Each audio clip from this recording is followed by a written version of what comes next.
The agricultural industry is a vibrant part of Riverside County's economy. In 2009, the county ranked 13th out of the 58 California counties in terms of total value of agricultural production. That agricultural base is located here in southeastern Coachella Valley, where the communities of Mecca, Thermal, and Oasis meet. The area is home to thousands of farm worker families, many of whom live in challenging conditions. Most of the roads are unpaved, made up of fine silt and gravel. That means mud when it rains and dust when it's hot and windy, especially as cars pass children walking to and from school. About 60% of the mobile home park population is children under the age of 18.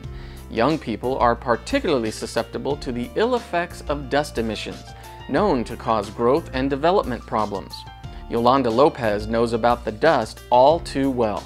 A lot of coughing, sneezing. I have two that have a lot of allergies, and every time the dust blew, you know, they had a hard time. The vehicles going in and out create a lot of dust, and those kids take about 5 to 10 minutes to get to their homes. Yolanda and Armando weren't the only ones worrying about air quality in the region. The South Coast Air Quality Management District was too. So what to do about the problem, especially during a recession and the loss of state redevelopment funding? The solution came in the form of a Sentinel Energy power plant built in nearby Desert Hot Springs. In the case of the Sentinel plant, the California legislature established a mitigation fee that the developer would pay to help offset its pollution. And those fees, all $53 million of them, are being put to wonderful projects in the Coachella Valley. In 2012, AQMD asked for proposals on how to spend this grant money on air quality improvement projects. John Benoit is the 4th District Supervisor that represents Eastern Riverside County, including the Coachella Valley. He also sits on the AQMD board. He and Barry Wallerstein were at a community meeting discussing the grant funding when something interesting happened. One particularly telling testimony came from a young man who lived in a mobile home park. We have a number of mobile home parks from farm labor folks who live in them primarily on the eastern part of the Coachella Valley. And they're very, very basic housing conditions and almost universally on dirt streets.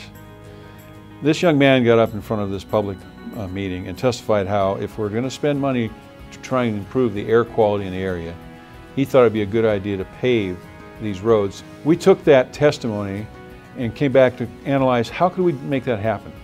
In June of 2012, the Riverside County Transportation Department wrote a grant application for a mobile home park paving project, which was approved in July of 2013 for just over $4 million. Jesse Mendoza is the principal construction inspector for the project, and for him, this project is personal. Well, growing up here and being one of the residents of the trailer parks, to me, it's giving back to the community I grew up with. Mendoza says the mobile home park paving project paved more than 9 miles of dirt roads in 35 mobile home parks, helping more than 3,700 residents. The paving project will not eliminate flooding during large storms, but it will make a huge difference. Benefits include improved access for residents and visitors of the mobile home parks during rain, including emergency responders. Easier access to bus stops for children and those walking to and from school. And most important, decreased risk of respiratory illnesses for residents and their developing children. Everyone is pleased. We believe that people really want to help us out here because it was very dusty for the kids, and now it's so much better. To pave these roadways with a direct consequence of improving the air quality, which was the charge of the money, for this particular group of citizens who had no other way to see how this could ever happen, was very, very fulfilling.